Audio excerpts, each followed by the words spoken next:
people outside are viewing ODM as a family party.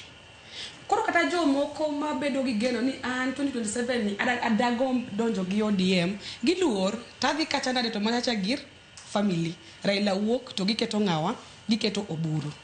Iwinjo gima timore, we juogi oyieri, juogi do nyalo mana yiere ko dhia the right process, to gitima election giwach niya, ka gitimo election, because what happened is actually selection.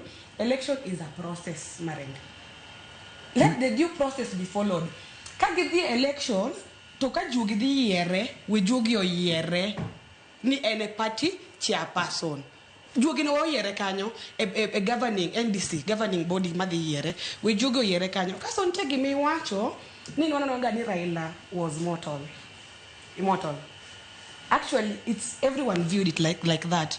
But Raila knew I'm a human being. That's why kwa constitution ukisoma ya ODM article 6.22 Golsimbi wangi katasani. Iwinjo egi negindiko kagiwacho niya, in case party leader onge gini Trevor gini nyaka jidoke pap.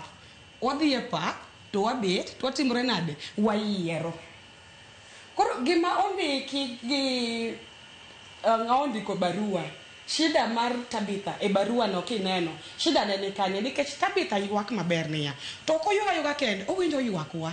Owinjo ground. To wane ka jomoero ODM.